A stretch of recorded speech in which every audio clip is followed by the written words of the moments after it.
My name is Heather Stevens. I'm the manager at the Millbrook Cultural and Heritage Centre, located in Millbrook, Nova Scotia. My position is the manager, so I look after my staff, plus I look after a lot of the funding applications that I need to run the actual Heritage Centre, because the Heritage Centre is a funding-based organization. We are run by our community, but they are there to help to advise, not to contribute funds. So it's always me looking out to try to find the money to sustain us, plus also to do workshops and such, to spread our culture, our history, to people that are wanting to know it. The best parts of my job are, coming here in the morning and opening up our center and greeting what we have here in the morning and just saying, it's a new day, let's start our new day fresh. And then going around and turning everything on and just realizing that I'm in a really good place. This is a really good place to be every single day because it's us, it's who we are, it's all about us. I am a non-for-profit entity here, so donations, monetary or whatever it may be, go directly back into this center. It's a struggle. It's a struggle trying to find funding for what I actually need done to the center. So if we get a monetary donation, it could be towards new casing or new paint job or new flooring or the things that wear down every day with the traffic that are coming in. We also have some upcoming workshops that people want me to have. So I don't have the funding for that, so I have to wait to find that money. But if we have the money available, I don't really have to search for it. I just have to hold them. If that monetary donation was available, it would help out a lot in different venues. So then, when people come in, I'm so excited because they're coming in. They know what they're coming into. If they don't, then they're excited when they learn what they came into. And meeting new people from all over the world. That interaction between people, that's me. That's what I like, and that's what this center is about. Greeting people, allowing people to feel comfortable when they walk through this door. A lot of the time they're just wanting to come. They know where they're coming and they want to know about the Mi'kmaq people. Mind you, a lot of the time they come in and pronounce our names wrong, but it's our duty, myself and my staff, to nonchalantly introduce them and Mi'kmaq people as Mi'kmaq. If they refer to us as Micmac, it's we are the Mi'kmaq people, and we are from here. So it's not a direct "you're wrong" or whatever it may be, but it's always to the point where we listen to them, and then we redirect them in the right way if there's any derogatory comments that come in. But 95% of the time it's because they really want to be here and they want to learn about us. And from this destination, then I would refer to them to other destinations to go to learn more, because we're a building. There are other places that are outdoor and they can learn from them as well, right? So we're a starting point, and I'm excited about being that starting point. Some of the positions that I hold, I just got accepted into the advisory committee for KINU Tourism, so that's exciting. I'm so excited about that. I've been a part of NSITEN for some time. I'm very proud of that too. Nova Scotia Tourism, I'm a part of as well, and some Chamber of Commerce in Truro, those type of things. But I'd really love to be more part of Indigenous input. Sure, government has funding for First Nations people under a certain, category underneath a certain time. But if we could have access to funding all year without having a deadline from an Indigenous company, without having to worry about payback at a certain time and all those things, I think that's one of the challenges that a lot of communities are going to have. If we don't have it, they're going to have that challenge because we don't have money. You know what I mean? We don't. It's not about the money for us. It's about establishing ourselves, and so if we were to have that type of challenge addressed in some way or another, I think a lot of our communities will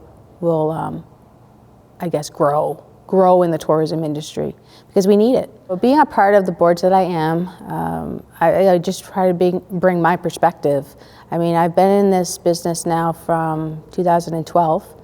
Management position since 2015. I can't say that I know it all, but I do have, experience.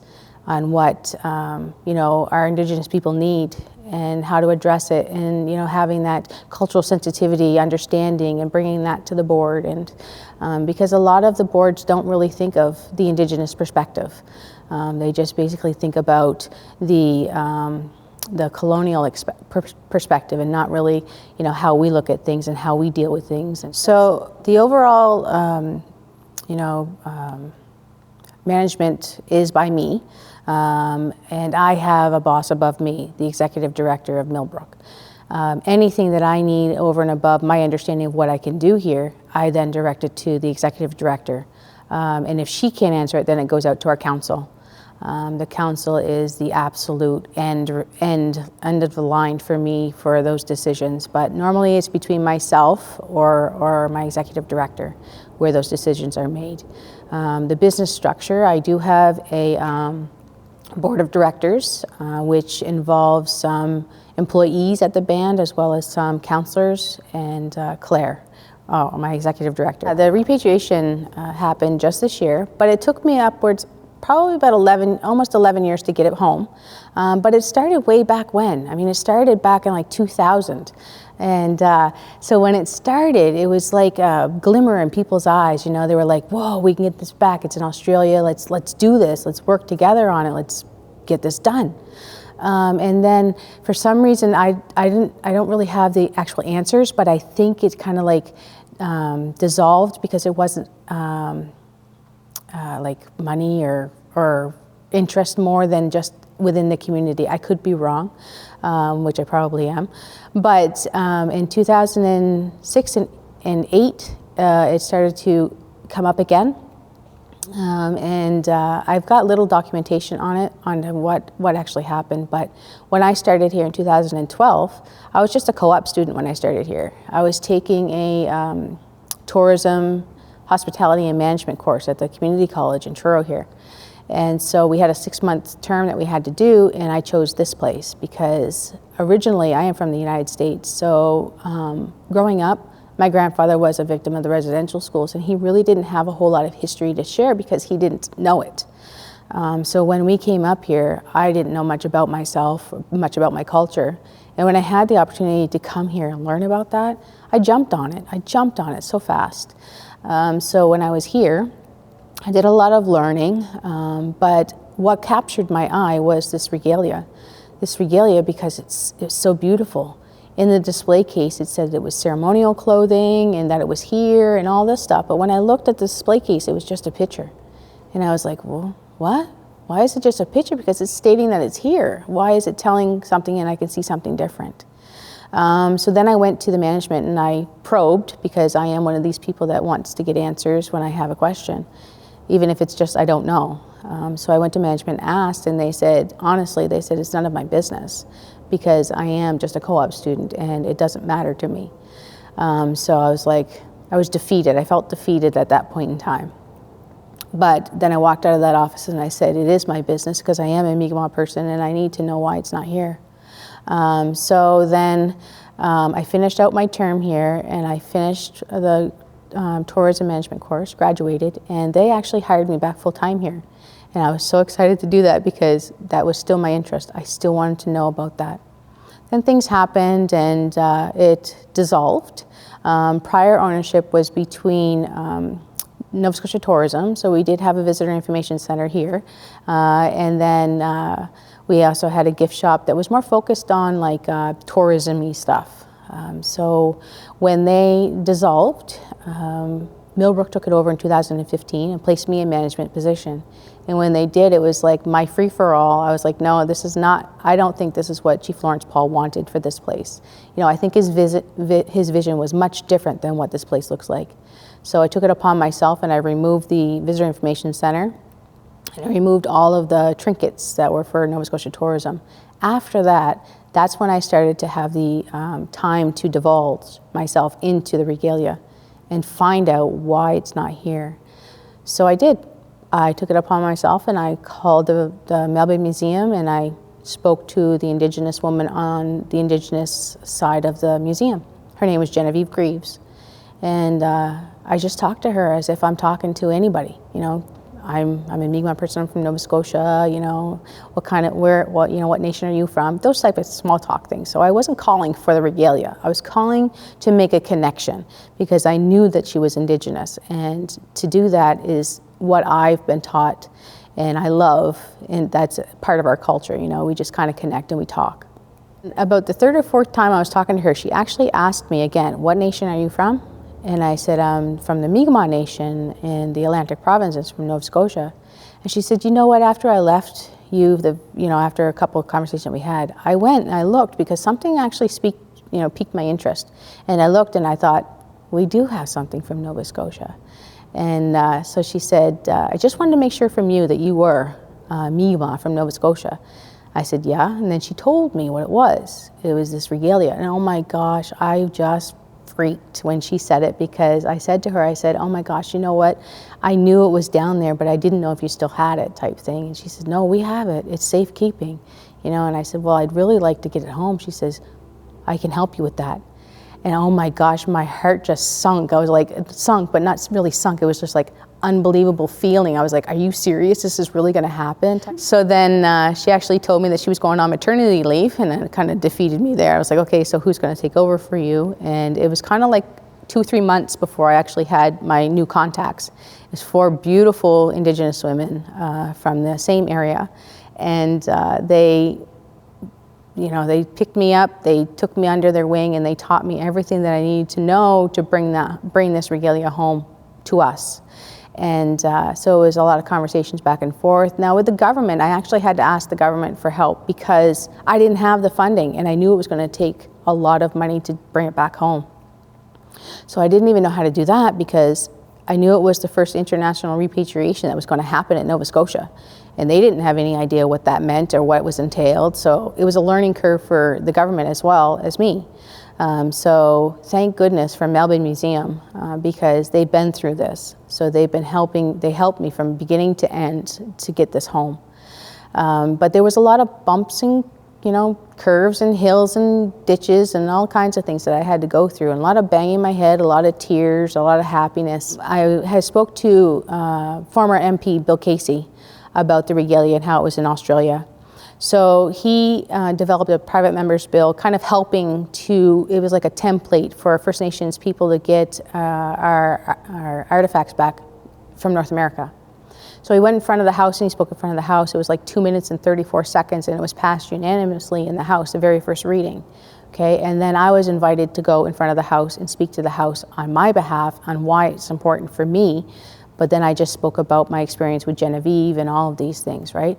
So then after that, that's when it actually started to really hit home that with Bill Casey's help, that I could actually move this along, because during his speech, the Prime Minister of Melbourne, of the Queensland, was there.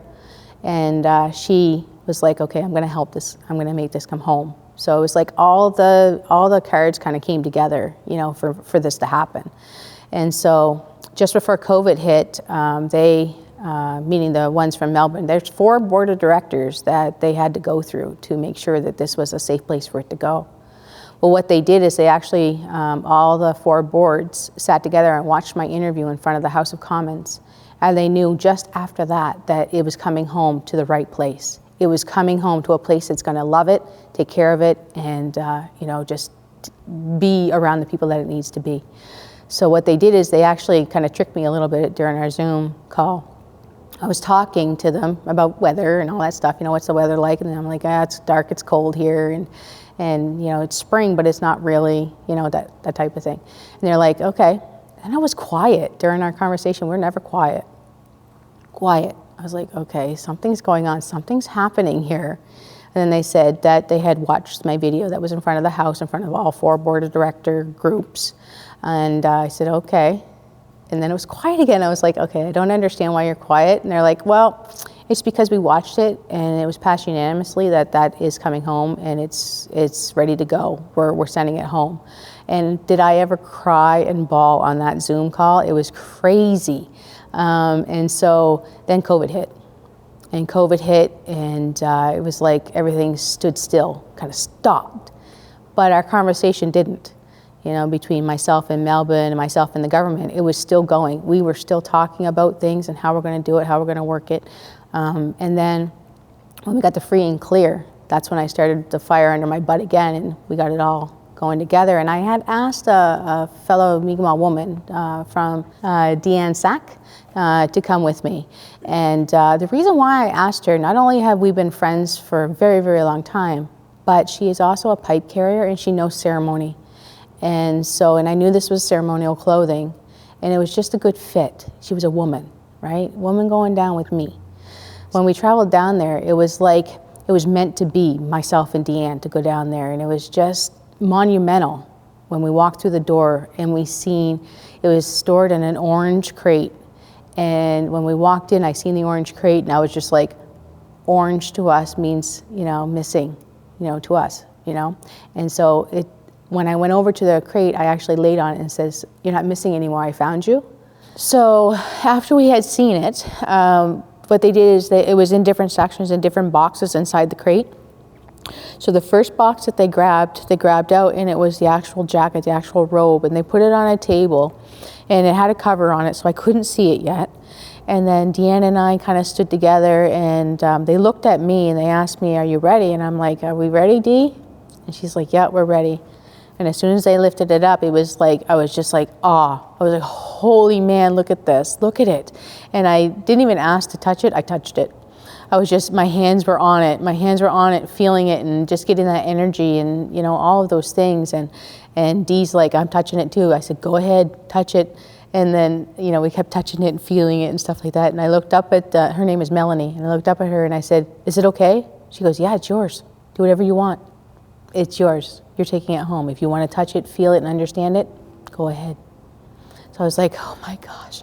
So then they started taking out other boxes that it contained the one legging that we got, the moccasins, which I looked at, and there was actually wear underneath the moccasins. So somebody did actually wear this regalia. And where they walked, I don't know. Those are the things that I thought about. Then there was a pipe. So on the pipe, it actually was made by a Mi'kmaq person. And on it, there was the muskrat, beaver, otter, and rabbit. Those are the 4 animals that were on it. And when I looked at it, Dee grabbed the pipe and she held onto it and she says, "I gotta hold this. I got to." And so she did, she held on to it. I didn't understand that, but that's because I'm not ceremonial. I don't understand the connection of a ceremonial pipe. So I sat there and I watched her. She actually cradled it in her arms just like it was a baby. And I was like, okay. And it was like a really touching, very moving. And everybody in the room was quiet and watched what she was doing. And she actually had some sage. So she took the sage because it was, so it was open. So when it was open, she says that it's connected. It was hearing everything that was happening around it for the last, whatever, how many years, right? And she says, so right now what I'm gonna do is I'm gonna plug it, put it to rest. Because the actual bowl and the stem are connected. So when they're connected, they're actually connected. And they can hear and experience everything around them. And she didn't want to disconnect it because they've been connected for so long that she just left it and stuffed it. And then she did a pipe ceremony with it as much as she could because there was other people around. And then she put it to rest. She put it inside of the thing and inside of the case and rested in the silk thing that was around it. And then we have a pouch. So the pouch that we have, I actually looked inside of it because I wanted to know if it actually had anything in it at one time or another, and it didn't. It didn't have anything. It was clean. It was all that. So I don't know what it was actually used for. I'm thinking it's probably for our tobacco or those type of medicines, but there was no evidence of anything being inside of it. We spent, actually the people left and they went and they left us with it for about 15, 20 minutes. And Deanne sang to it, and the honor song and such. So I stood beside her as she was singing and I sang along with her. And after that, they came back into the room and they were like, "We heard you throughout the upper level of this museum." And we, tears came to our eyes. We could hear you guys and how much meaning it is that this is coming back home. And so after that, we met with some, what they call their uncles. And to us, uncles are something different. I asked them, I said, what is an uncle in your terms? And they said, my elders. And I was like, oh, okay. So we got to meet the elders that were a part of their board. And one of the elders is actually the one that pushed the repatriation law in Melbourne. And so he was there, and I got to meet him. And when I spoke to him about everything that had happened and how the whole thing came about, he gave me the biggest hug ever. And he says, this is only the first step for you guys. You know, there's stuff out there. That's only the first step for you. You're going to move forward, and you're going to help other people to move forward too, because I see it in you. I see somebody's with you, and somebody came with you and is behind you the whole entire way.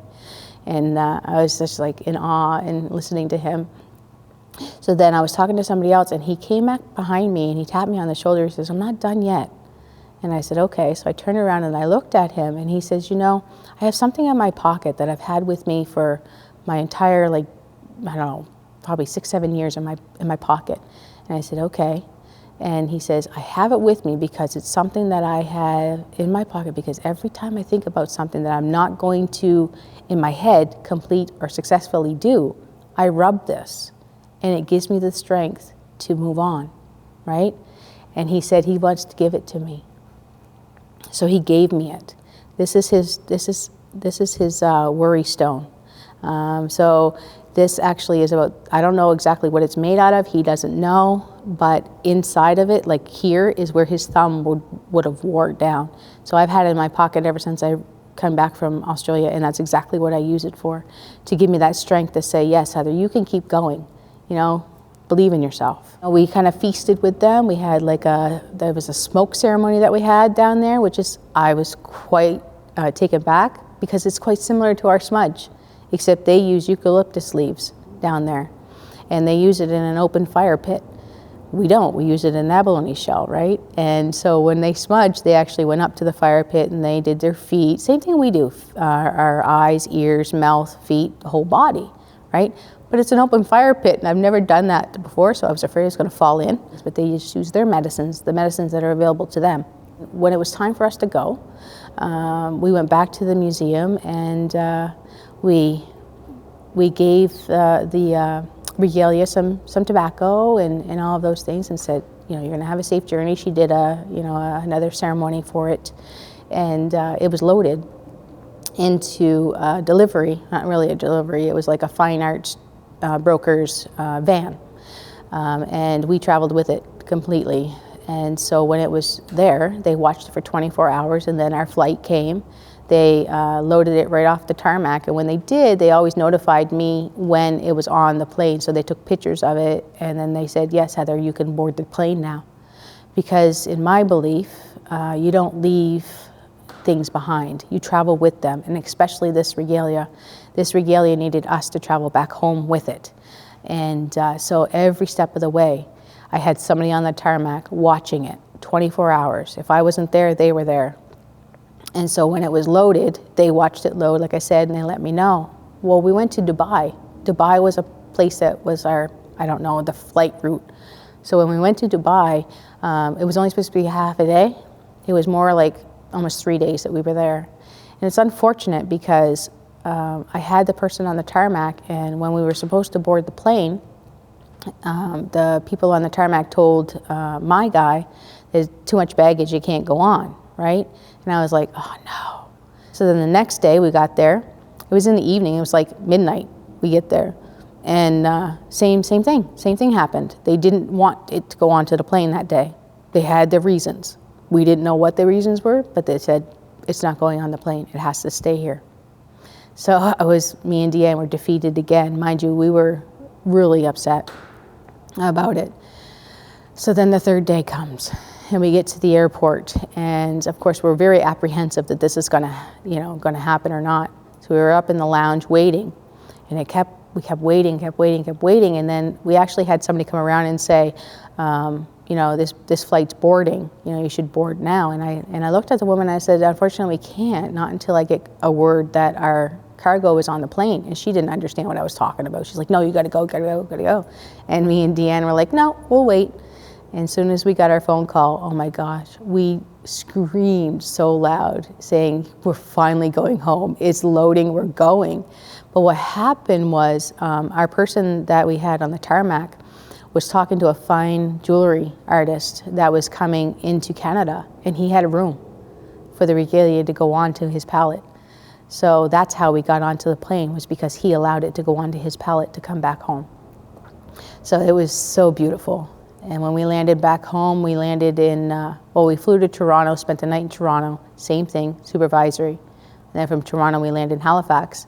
And at that point in time, I had Ward Markey, which is the tour bus company that we have in our community that, does tours and all that stuff within our community. But what he did is he donated his time. It was like 1 o'clock in the morning, and he came up and he loaded it into his van, and we drove it back home, and we unloaded it into our center, into the Heritage Center. The very next day I came back, I wanted my staff to see it.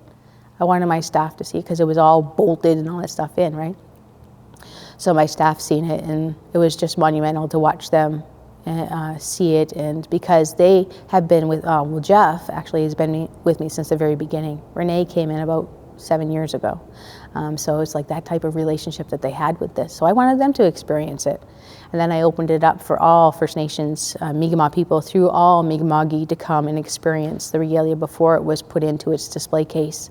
And I had so many people come, so many stories. I've had the tears, I've had the laughter, I've had the celebrations, all that around it. And that's when I knew I did the right thing.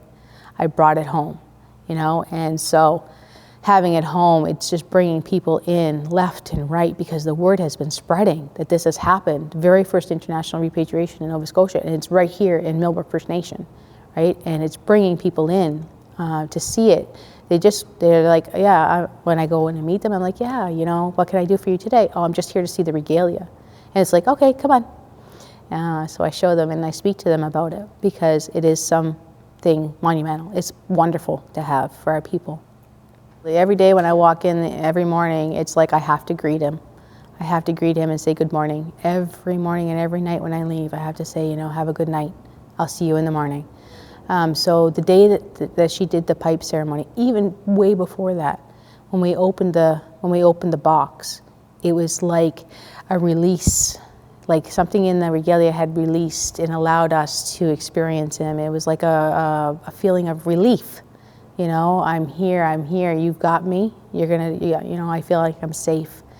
And since that point on, it was that feeling, that they are proud that we're there. They were proud that we're going to bring it back home.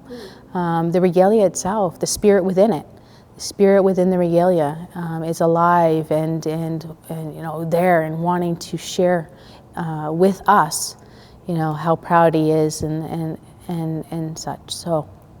And when it came back home, there was so much of that energy that actually was felt by other Mi'kmaq people that came in. Not even just the Mi'kmaq people, even the non-Indigenous people that came in felt different. The regalia is ceremonial clothing, so it would have been worn in not only celebrations, but also when we're mourning somebody that has passed, and then during the after the gathering, we would have a celebration of their life.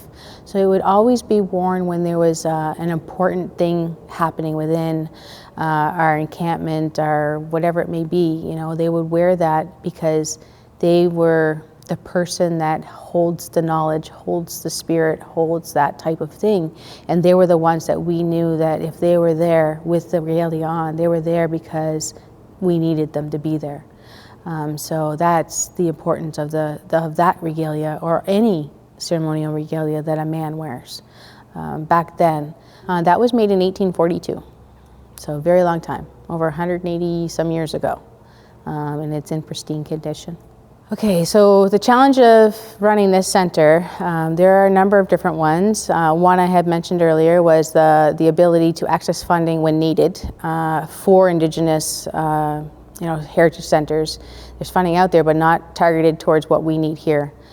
So that's the big challenge for me because that's the money that I need to target. That's the money that I need. Another challenge is to get more of, we have lots of tour bus companies coming in, and we have lots of tour people coming in, but I want to target more than what we've got. So the challenge is getting the word out there.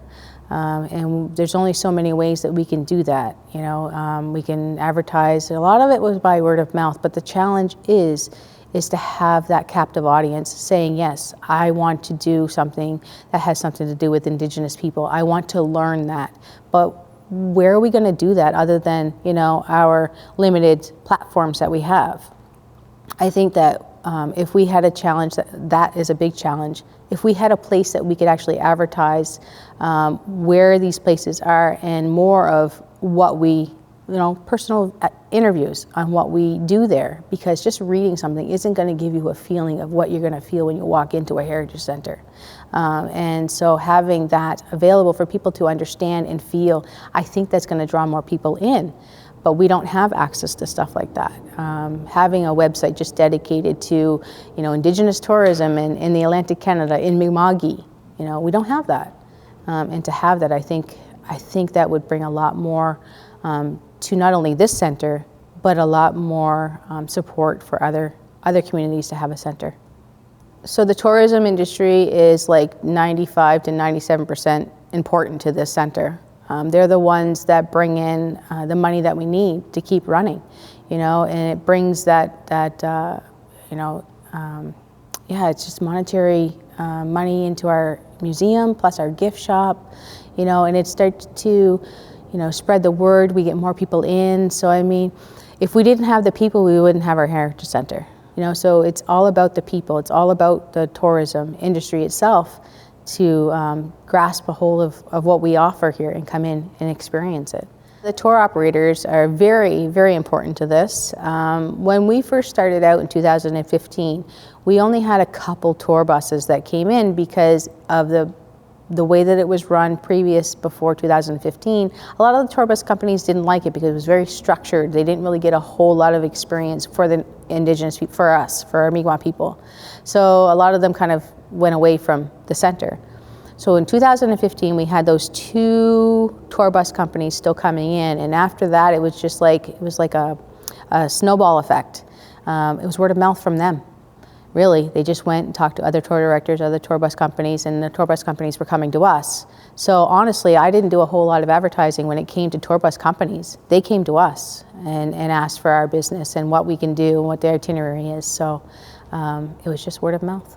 Normally when the tour bus operators or companies phone me, they're asking me what is it that they're going to experience when they come into the center. And a lot of it is firsthand, first knowledge, first experiences of the First Nations people.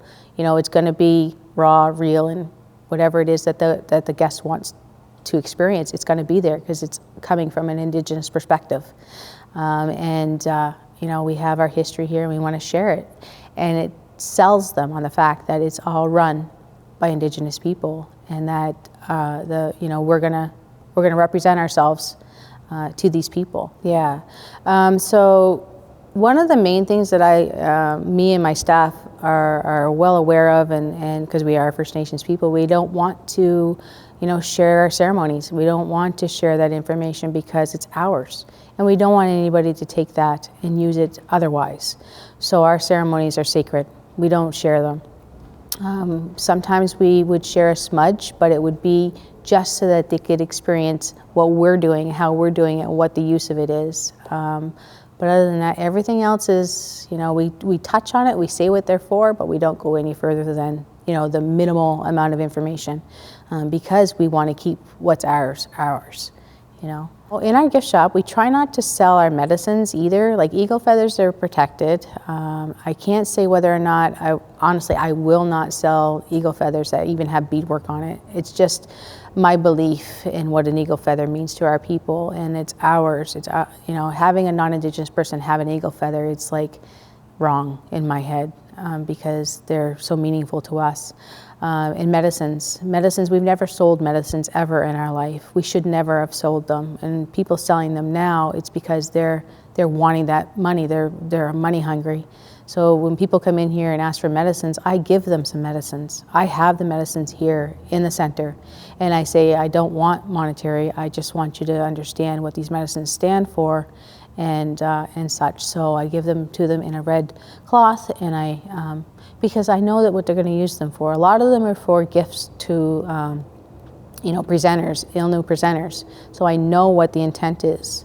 It's not going to be ill-used. The current labor situation is really hard, actually. And it's been for a while for this Heritage Center, because I think it mainly could be that our Mi'kmaq people are not confident enough to be in a situation where they're in front of people, in front of a number of different people, and making themselves vulnerable for the questions that are coming to them. They're just not there yet. And so me to apply and try to get Indigenous workers is like pulling teeth, really. But when I've got them, right? So I've had people returning year after year, because I'm full-time, I'm 365 days, I'm year-round, but my main focus is between May and end of October. That's my busy, busy season. And so that's when I need my extra help. And a lot of them are coming back that I've had the year before, because they've learned so much, they feel so good being here, and they know the journey hasn't ended there. They can still keep learning. I just have a hard time getting the new people to understand that this is a place where they can learn more about themselves and actually teach us about them, because each one of us has a different story. Each one of us has different experiences. And to have new faces, new understandings, new teachings is something that we all want to have here, because, like I said, we're all different. We're all ILNU, but we're all different. There are different ways to actually work within the Indigenous tourism sector. So you could be, involved in funding opportunities towards them. But the main one, I think, that is really needed is people that want to share, that just wants to come in and share. I don't like having labels to things. I don't like having manager, super, those type of things. I just want them to be a part of our family. So just learn to be able to be, and coming in and just being. I know what it is that you're looking for. I know what you're looking for. You're looking for like labels and those type of things. But I have a hard time labeling, because I am a manager, yes, but I'm continuously learning from my employees all the time. I'm just that person that, goes and gets the things that my staff needs. That's the way that I look at it. And so having the Indigenous and the non-Indigenous work in or learn in the KINU Tourism, it's like we'll feed off of one another, and might open the eyes of the non-Indigenous people that had different perspectives, different thoughts about who Indigenous people are and what we're about. It kind of opens their eyes and allows us as ILNU people to share and be proud of who we are. So the main goal that I've had since I've started here is to be a place where our ILNU people from across the world to come and to understand and be and feel comfortable doing that. But structural wise, I'm looking at having this center actually expanded, because I am getting more things back that I don't have the room for right now, but I want them, right? So I'm looking at having an expansion off to the side so I can have more display cases and more stories that we can tell and those type of things, and more meeting space, more places where we can have ceremonies, more places that we can have things, because the center is so limited in the space that we have, that if I have the expansion onto the building, I could do so much more for our people, with our people. So that's my goal. I just want to expand and be there for our people as much as we can. So one of the things that I have found through the years that I've been employing my seasonal workers is that when they first walk through the door, they're very within themselves, very secluded, or not secluded, but withdrawn. And so when they start here, it's like I'm building the rapport with them, a friendship with them. And so I'm allowing them to feel how they feel, and then I'm just allowing them to take the floor when they want to. So for instance, I'll use an example. I had an ILNU girl come here. She was during a work term that she had. She was taking a course, and she needed some experience here. So I had her here, and she's been here ever since. But when she started here, she was very shy, very, very shy, and she didn't know if she really wanted to be here, but she knew that she had the curiosity to know what this place is about and how we work and all of those things.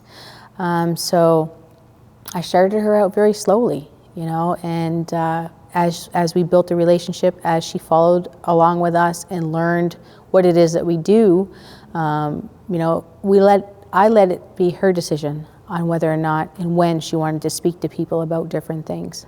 So having them come here and experience, you know, learning from an Indigenous perspective, an Indigenous person, and connecting with them in that way, I think that's the way that they become successful in this type of hospitality or tourism industry, is to have that connection. We have to tell the story, and that's the importance of having a heritage center such as this that is solely run by First Nations people, because we're going to give you that. We're going to give you that Inuit, that First Nations perspective, that First Nations firsthand experiences. Igo igande ha igo gwandu dana he igo igande he gwandu dana he